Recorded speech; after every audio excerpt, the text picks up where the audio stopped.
నమస్తే, నేను Ashok Kumar. Welcome to our channel. జనరల్గా సినిమాల్లో కొన్ని డైలాగులు రాజకీయాల్లో ఉండేటువంటి వాళ్ళకు కూడా యాప్గా ఉంటాయని నేనైతే స్పష్టంగా చెప్పగలుగుతా.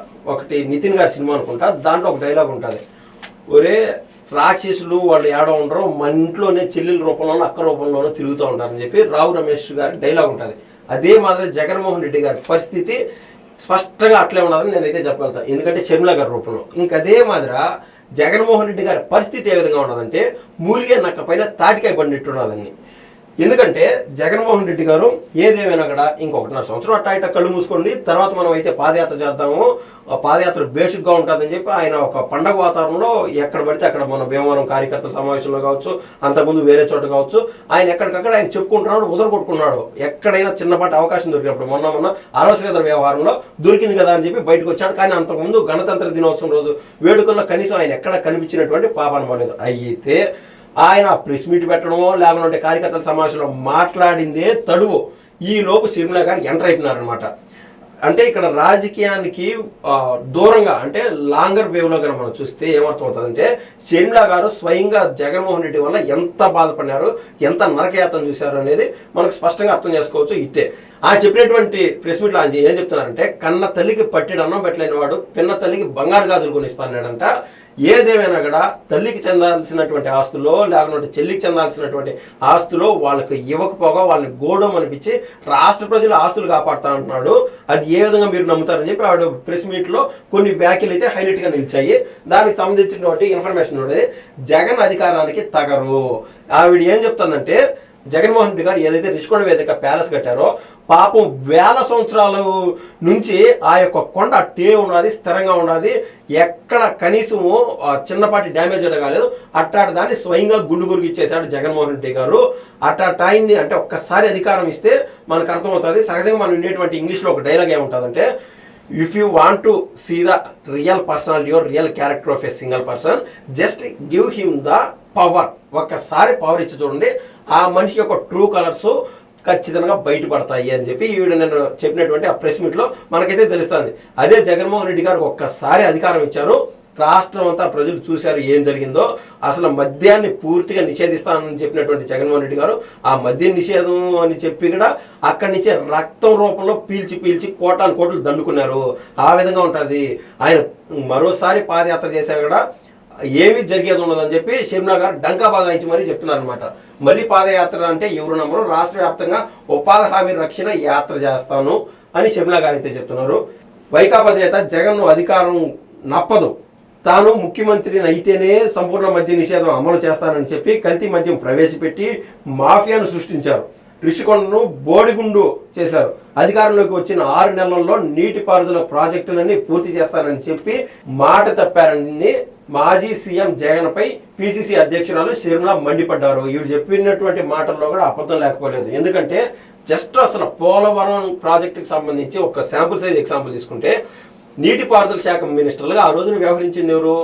అనిల్ కుమార్ యాదవ్, అదేవిధంగా మన అంబటి రాంబాబు, వీళ్ళు వ్యవహరించారు. ఎప్పుడైనా పోలవరం కంప్లీట్ అవుతుందంటే వాళ్ళు చెప్పినటువంటి మాటలు ఏంటంటే, మేము 2022 కల్లా కంప్లీట్ చేసేస్తాము అంటే అప్పుడు ఎంత పర్సంటేజ్ కంప్లీట్ అవుతుందని చెప్పి ఆయనకి రెస్పెక్ట్ ఇస్తూ అంత ఆగమేఘాల మీద అంత యుద్ధ వాతావరణంతో అది కంప్లీట్ చేయలేరని తెలిసినటువంటి విఘ్నులైనటువంటి టీడీపీ ఎమ్మెల్యేలు ఆ రోజు ఏం చెప్పారంటే, ఎంత పర్సంటేజ్ కంప్లీట్ అవుతుందంటే 1%, 0.5% అని చెప్పి ఆయన స్వయంగా అసెంబ్లీలోనే కామెంట్ చేశారు. అసలు పోలవరం ప్రాజెక్ట్ ఏంది, అసలు ఎన్ని టీఎంసీలు వస్తున్నాయి, అసలు మనం కట్టగలుగుతామా, ఇన్ని ఒక క్లారిటీ ఆఫ్ మైండ్ లేకుండా. తర్వాత ఇంకా అంబటి రాంబాబు నీటిపారుదల శాఖ మంత్రి అయినాడు అనమాట. అయితే ఆయన చెప్పినటువంటి మాటలు ఏంది, అసలు టీఎంసీ అంటే తెలీదు, క్యూసెక్లు అంటే తెలీదు, అది అయిపోయినప్పుడు అయిపోతుంది అని చెప్పినాడు. సో ఇటువంటి మంత్రులు నియమించడం వల్లే జగన్మోహన్ రెడ్డి గారు ఇంకా అధపాతాలని పడిపోయినారు. లేదా అందరూ అన్నట్టు ఏదైనా సరే ఆ యొక్క పోలవరంకి సంబంధించినటువంటి నిధులు కేటాయించమనో, ఇంక ఏదన్నా చిన్నపాటి ప్రాజెక్టులకి నిధులు కేటాయించమనో పోయేదానికి కూడా జగన్మోహన్ రెడ్డి గారు ఆనాడు మంత్రులకు సైతం అపాయింట్మెంట్ కూడా ఇవ్వలేదు అనేది అందరూ స్పష్టంగా చెప్తున్నారు. అంతెందుకు కేతిరెడ్డి వెంకటరామరెడ్డి ధర్మవరం ఎమ్మెల్యే, మాజీ ఎమ్మెల్యే ఎవరైతే ఉన్నారో ఆయన కూడా స్పష్టంగా చెప్తున్నాడు, సార్ మా యొక్క నియోజకవర్గంలో ఆ సీసీ రోడ్లో వేసుకునే దానికి పనులున్నాయి, మాకు ఆ బడ్జెట్ క్లియరెన్స్ ఇవ్వండి సార్ అని ఆయన జగన్మోహన్ రెడ్డి గారిని అడుగుదాని పోతే, ఆయన కోటరీ ఎవరైతే ఉన్నారో ఆయన కనీసం జగన్మోహన్ రెడ్డి గారిని అడిగేదానికి కూడా అవకాశం ఇవ్వకపోవడం అనేది అది ఇంకా విడ్డూరం. అదే మాత్రం స్వయంగా ఇన్నిసార్లు ఓటమి లేకుండా గెలిచినటువంటి ఎమ్మెల్యే, నెల్లూరు రూరల్ ఎమ్మెల్యే ఎవరైతే ఉన్నారో కోటమిరెడ్డి శ్రీధర్ రెడ్డి గారు కూడా అనేకసార్లు చెప్పినారు, సార్ మేము దర్గా కట్టుకోవడానికి మేము ఆల్రెడీ మన పాదయాత్రలోనూ అనేకసార్లు మేనిఫెస్టోలో కూడా చెప్పినాం, నెల్లూరుకి సంబంధించి మాకు ఆ డబ్బులు రిలీజ్ చేయండి సార్ అని అడిగితే జగన్మోహన్ రెడ్డి గారు ఏ రోజు పదుల సంఖ్యలో ఆయన అపాయింట్మెంట్ అడిగినా కూడా ఇవ్వకపోగా ఇంకా రిజైన్ చేసే ముందు 3-4 గంటలు అపాయింట్మెంట్ ఇచ్చి చేతులు దులుపుకున్నాడు అని చెప్పి అందరూ చెప్తున్నారు. సో దీన్ని బట్టి జగన్మోహన్ రెడ్డి గారికి అధికారం అనేది నప్పదు. కేవలం ఆయన ప్యారస్కి పరిమితం అయ్యి పబ్జీ ఆడుకోవడం తప్ప మరొకటి ఉండదని చెప్పి షర్మిల గారు తనదైన శైలిలో ఉద్ఘాటించారనమాట. నిన్న విజయవాడలోని ఆంధ్రరత్న భవన్లో గురువారం ఆమె విలేకరులతో అయితే మాట్లాడారు. జగన్ ప్రజల్లో ఎప్పుడైనా తిరిగారా? కనీసం వాళ్ళు పార్టీ ఎంపీలు, ఎమ్మెల్యేలు, నాయకులకైనా అందుబాటులో ఉన్నారా? ఎన్నికలకు ముందు సిద్ధ సభలు పెట్టి కొన్ని నెలలు తిరిగారు తప్పితే ఎప్పుడైనా కనిపించారా? 1.5 ఏళ్ల తర్వాత చేసే పాదయాత్రకు ఇప్పుడు ప్రకటనలు ఎందుకు?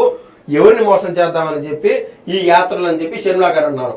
ఉపాధి హామీ పథకాన్ని చంపేయకుండా కేంద్రానికి వ్యతిరేకంగా యాత్ర చేయొచ్చు కదా అని నిలదీశారు. ఇక్కడ జనరల్గా నేను అంటాను ఏంటంటే, పవన్ కళ్యాణ్ గారు పూర్తి స్థాయిలో ఈ యొక్క ఉపాధి హామీ పథకాన్ని పర్యవేక్షిస్తున్నారు. ఉపాధి హామీ పథకం కింద వచ్చేటువంటి నిధులు ఆ యొక్క ఉపాధి హామీలో ఉన్నటువంటి ఎవరైతే ఆ వర్క్ చేస్తూ ఉంటారో వాళ్ళకి డబ్బులు అందిస్తూనే ఉన్నారు. జగన్మోహన్ రెడ్డి గారు మాత్రం గతంలో చేసినట్టు ఆ డబ్బులన్నీ తీసుకొని పోయి ఎవరికో డీబీటీ ద్వారా వేసేయడం ఆ రకాన్ని చేయట్లా.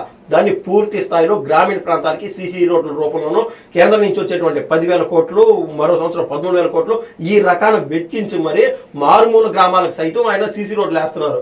ఏదేమైనా కూడా జగన్మోహన్ రెడ్డి గారు ఆ రోజున ఏ రోజు ఉపాధి హామీ పథకం నిధులు సపరేట్గా దీనికి మాత్రం వాడాలా అన్నట్టు ఆయన చేయలేదు అని చెప్పి షర్మిల గారు అన్నారు.